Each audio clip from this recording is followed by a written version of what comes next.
Radio Publique Africaine.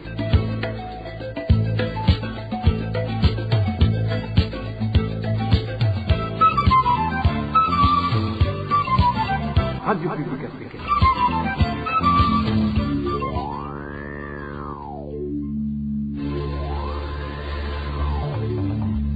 C'est le moment de suivre le journal parlé en français. À la présentation, Émile Nivasumbo. Bonsoir et bienvenue dans le journal du 2 mai 2024 et voici les principaux titres. Entre 1200 et 6000 francs par tête, c'est la somme exigée aux habitants de Marangara pour la construction de la permanence du CNDD-FDD en province Ngozi. Ces habitants dénoncent ces contributions forcées, vous allez les suivre tout à l'heure. Et le chômage et la pauvreté dans le pays trouvent leur origine dans la crise financière et la fermeture des différentes entreprises burundaises selon la PARSEM. Son président va s'exprimer au cours du journal. Nous allons aussi vous faire part de la réaction d'un juriste qui dénonce la détention pour des raisons politiques de Dr Christophe Sahabo après le forcing du tribunal de grande instance d'Omuha d'hier. C'est tout pour le sommaire. Le développement de cette édition, c'est tout de suite.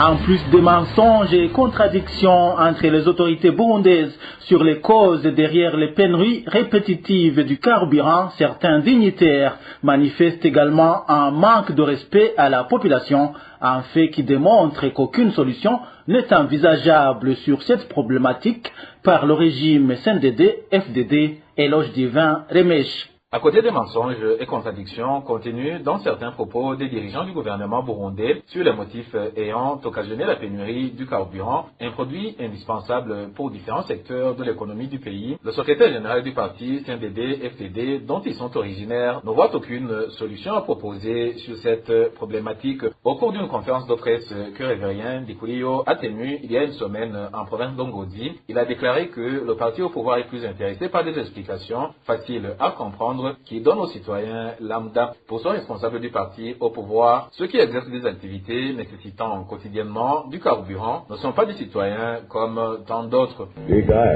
Franchement, on ne peut pas avoir des inquiétudes. Est-ce qu'on achète le carburant avec de la monnaie burundaise ou on l'échange avec des bananeries ou des colocates? Donc, un citoyen lambda a besoin de plus amples explications sur l'origine du carburant. La majorité des citoyens c'est que le carburant est acheté par des devises. Donc, on doit bien expliquer cela aux citoyens. Qui plus est, des propos qui semblent sous-estimer les malheurs des Burundais suite aux pénuries répétitives du carburant ont été prononcés par Révérien Ndikuliyo. Nous savons cette problématique du carburant et elle dure longtemps. C'est depuis la crise entre l'Ukraine et la Russie. Et la crise israélo-iranienne pourrait aussi nous causer beaucoup plus de problèmes. Ce qui va nous pousser à se déplacer à pied. Notre idée a tout arrangé en nous donnant des pieds qui ne suivent pas parce qu'on a marché. Ainsi, le secrétaire général du parti au pouvoir prononça ces propos alors qu'également il s'est remarqué des contradictions et mensonges dans les explications données sur les motifs de la pénurie du carburant par le président Évariste Ndayishimiye et son premier ministre Gervais Ndirakobucha. Dans nos éditions ultérieures, la RPA va continuer à vous proposer des contradictions et mensonges véhiculés par des autorités ainsi que des mesures prises par ces dernières à l'encontre de la population burundaise. Une somme de 6000 francs pour les commerçants, 3200 francs pour les coiffeurs et 1200 francs pour tout citoyen ordinaire. Telles sont des contributions forcées qui ont été exigées par le parti au pouvoir, le CNDD-FDD en commune Marangara, en province Ngozi, pour construire sa permanence provinciale et pour acheter les haut-parleurs qui serviront pendant la campagne électorale. C'est la peur panique chez les habitants de Marangara, car à partir de vendredi, chaque citoyen qui n'aura pas versé cet argent sera considéré comme ennemi du pays. Le point avec Eric Nyonzima. Les réunions annonçant officiellement que les habitants de la commune de Marangara vont commencer à contribuer une somme de 6 000 francs burundais pour les commerçants, 3 200 francs pour les coiffeurs et 1 200 francs pour tous les citoyens simples, afin de construire la permanence provinciale du parti et acheter des instruments haut-parleurs qui serviront pendant la campagne électorale, se sont tenus sur toutes les zones et collines de cette commune. Notre source parmi les participants de ces réunions affirme qu'un ordre a été sorti selon lequel ces cotisations seraient reversées par toutes les personnes vivant dans la commune Marangara sans distinction aucune. Toutes ces réunions ont été organisées dans toutes les zones et collines de la commune Marangara. On nous a dit que c'est une mesure qui a été prise par la haute représentation du parti CNDD FDD. Il ne faisait que la lecture seulement dans la réunion. Ce n'est pas le dirigeant de la réunion qui a donné cette décision, car lui-même a joué le rôle d'un envoyé spécial. On a dit à toute la commune que les cotisations versé par tout le monde sans distinction aucune, et c'est lui qui passera à côté de cette mesure, car à lui. C'est la peur panique chez les habitants de Marangara car dès ce vendredi, chaque citoyen qui ne présentera pas une quittance de versement sera considéré comme ennemi du pays et sera arrêté par des Imbonerakure. Pour le moment, alors, dès demain, vendredi, les Imbonerakure vont installer des barrières pour faire des contrôles de recouvrement. La plupart des habitants ont déjà payé cet argent et cette pression concerne ceux qui se sont opposés à cette mesure. À ce propos, la rédaction de la RPA n'a pas encore pu joindre Bosco Mugisha-Wimana, deuxième vice-secrétaire communal du parti CNDD-FDD en commune Marangara, qui fait partie des organisateurs de toutes ces réunions en province Ngozi. Le président Évariste Ndayishimiye lance un appel aux grands commerçants de se précipiter à collecter et acheter la production agricole qui a été excédente cette année culturelle. Dans son discours à la nation à l'occasion de la fête du travail et des travailleurs, le numéro 1 burundais s'est dit satisfait parce que les agriculteurs ont bénéficié de la vente de la récolte excédentaire. Twirimbuye tutibabarira. Après une introspection objective, nous constatons que nous avons tiré de cette année pas mal de bénéfices. Cela est dû au changement de mentalité des Burundais. Antérieurement, le secteur de l'agriculture était abandonné aux pauvres paysans par les instruits. L'agriculture était jadis méprisée, mais actuellement, même les civilisés s'attellent à l'agriculture avec intérêt. En plus, les Burundais se sont résolus à travailler en association et en coopérative plus que jamais. Basigaye bahurumbira gukorera hamwe mu makoperative uko batahora. Mbere barijukiye n'ubwenge bwo guteranya amatongo kugira bakorere hamwe. Mu gisata cy'uburimyi umwimbo warabaye mwiza cyane. Dans le secteur de l'agriculture, la récolte a été tellement bonne qu'il y a eu de l'excédent à mettre au marché. Les bénéficiaires des dividendes le savent mieux que moi. J'en profite pour interpeller les entrepreneurs de se mettre à l'œuvre quant à la transformation, la bonne conservation et l'exportation de la récolte. La crise financière et la fermeture des différentes entreprises burundaises est l'origine principale du chômage et de la pauvreté qui s'observe au sein des travailleurs au Burundi.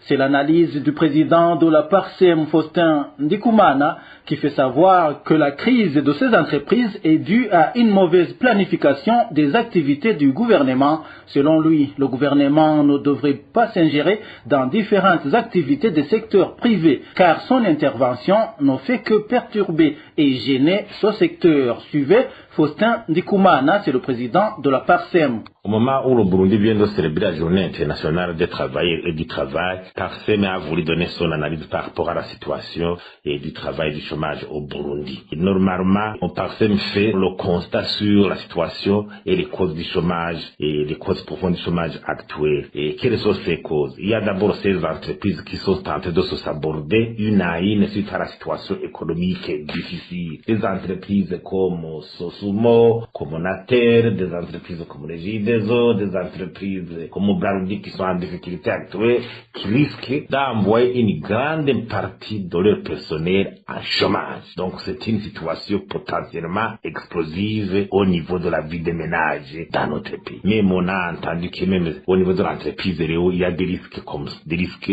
similaires où le patronat et les risque d'envoyer une grande partie de son personnel au chômage. Deuxièmement, cette situation de mauvaise affectation budgétaire où le pays a besoin, par exemple, d'un certain nombre d'enseignants ou d'infirmiers dans le secteur de l'enseignement, dans le secteur de l'éducation et de la santé, mais qui ne parviennent pas à être embauchés suite à cette mauvaise affectation budgétaire. C'est contradictoire, des enseignants, des infirmiers au chômage, alors que le pays en a besoin, alors que le nombre est insuffisant dans les différentes contrées et de la vie, dans différentes contrées ou régions du pays. Troisièmement, c'est cet environnement des affaires. L'environnement des affaires au Burundi limite l'investissement privé, nationaux et étranges. Ce problème endémique du manque d'électricité, l'eau, le problème de la justice, le problème des devises, accès au crédit bancaire, le déficit budgétaire chronique qui provoque les effets d'éviction, le manque de libéralisation économique où le gouvernement continue à intervenir de façon intempestive dans les affaires du secteur privé. Ça cause un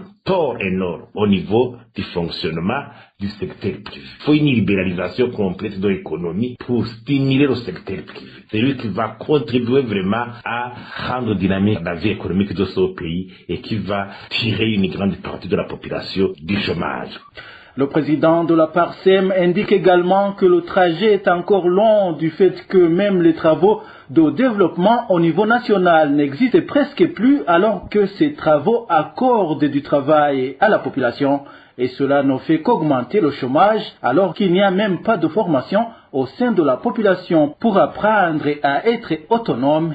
Suivez encore une fois Faustin Ndikoumana. Quatrièmement, c'est le manque de grands travaux. IMO, haute intensité de la main-d'œuvre. Le Burundi a besoin d'infrastructures de qualité. Les routes sont dans un état de délabrement total. Les ponts, les aéroports à rénover. Il y a les barrages hydroélectriques à construire. Tous ces travaux d'infrastructures devraient tirer une grande partie de la masse rurale du chômage. Parce qu'en cherchant des investissements dans ce secteur, les travaux IMO contribuent grandement à résorber le chômage en milieu rural, surtout parce qu'aujourd'hui, le secteur agricole ne parvient plus à occuper de façon continue les acteurs économiques en milieu rural, d'où il y a un sous-emploi prononcé qui est un chômage déguisé.